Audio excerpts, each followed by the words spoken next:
ఇలా ఒక ప్లేట్ తీసుకుని అందులో వేడివేడి పొగలగక్కే అన్నాన్ని వేసుకొని దీంట్లో కాస్తంత పొడి కాస్తంత నెయ్యి వేసుకొని చక్కగా అలా కలిపేసి వేడివేడిగా తింటూ ఉంటే ఆహాహా, ఈ జన్మకి ఇది చాలన్నట్టు ఉంటుందండి.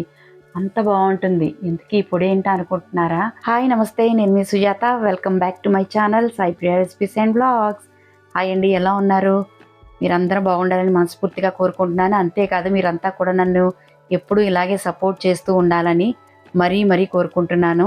ఈరోజైతే నేను మునగాకు పొడిని ఎలా తయారు చేసుకోవాలో చూపించబోతున్నాను. ఆరోగ్యానికి ఆరోగ్యం, రుచికి రుచి కూడానండి. మునగాకు పొడి తినటం వల్ల మనకి షుగర్ లెవెల్స్ అనేవి తగ్గుతాయి. అలాగే బాడీకి కూడా చాలా హెల్దీ అన్నమాట. ఈ మునగాకు పొడిని ఎలా తయారు చేసుకోవాలో, ఆ తయారు చేసుకునే విధానం ఏమిటో నేను ఇప్పుడు మీకు చూపించేస్తాను. మీరు చక్కగా నా రెసిపీ వీడియో చూసేసి ఫాలో అయిపోండి.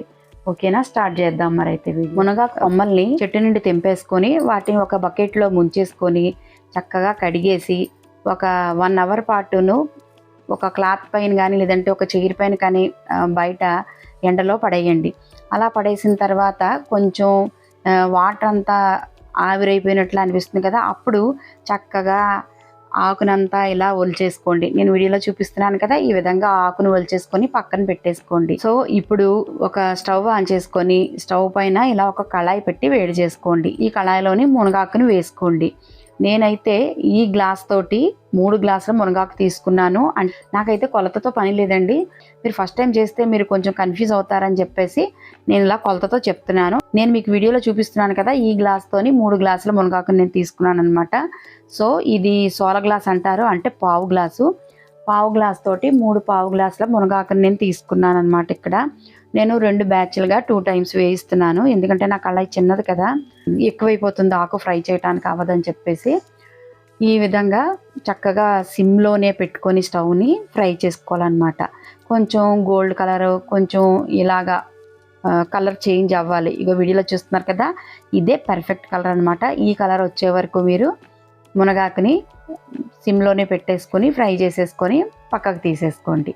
అయితే నేను 2 బ్యాచ్లు కూడా ఇలాగ ఫ్రై చేసేసుకుంటున్నాను, కానీ నేను చూపిస్తుంది ఒక బ్యాచ్ అనమాట. ఇప్పుడు ఇదే కళాయిలోని ఒక 20 ఎండుమిర్చిని ఇలా చిన్న చిన్న ముక్కలుగా చిదిపి వేసేసుకొని సిమ్లోనే దోరగా వేయించేసుకోండి. మీకు దోరగా వేగిందని ఎలా తెలుస్తుందంటే, ఇందులో గింజ ఉంది కదా, గింజ కొంచెం డార్క్ కలర్లోకి వచ్చేసింది అనుకోండి, ఇక మీరు తీసేసి పక్కన పెట్టేసుకోండి. ఇదే ప్యాన్లోని ఒక చిన్న నిమ్మ సైజ్ అంతా పిక్క తీసిన చింతపండుని వేసి ఫ్రై చేసేసుకోండి.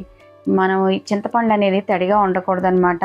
అప్పుడే పొడి మనకి ఎక్కువ కాలం నిల్వ ఉంటుంది, సంవత్సరాల తరబడి.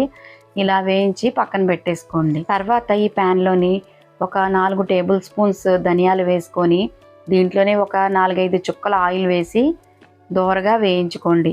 ఒక 2 నిమిషాల పాటు వీటిని దోరగా వేయించుకున్న తర్వాత దీనిలోని 2 టేబుల్ స్పూన్ల జీలకర్ర వేసి రెండింటిని కలిపి బాగా ఫ్రై చేసేసుకోండి. ఈ 2 కూడా చక్కగా దోరగా వేగిపోవాలన్నమాట.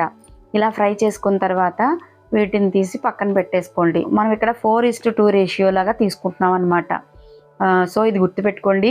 ఏ రెసిపీలో అయినా సరే ధనియాలు జీలకర్ర కలిపి వాడితే ధనియాలు 2 వంతులు అయితే జీలకర్ర 1 వంతు ఉండాలన్నమాట.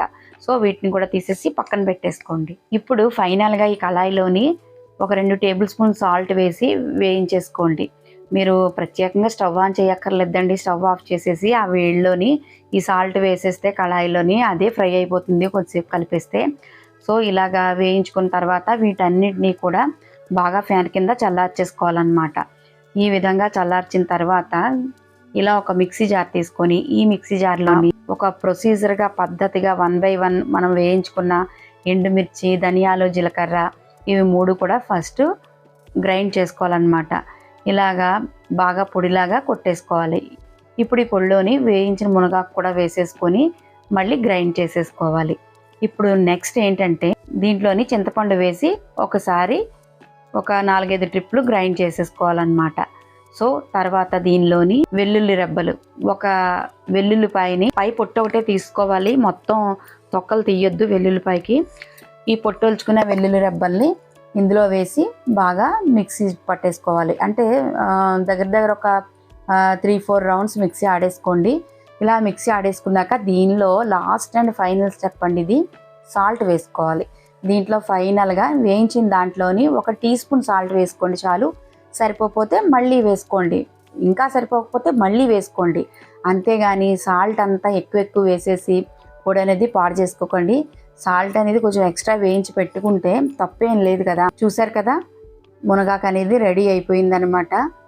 ఎంతో టేస్టీగా ఉంటుందండి మునగాకు.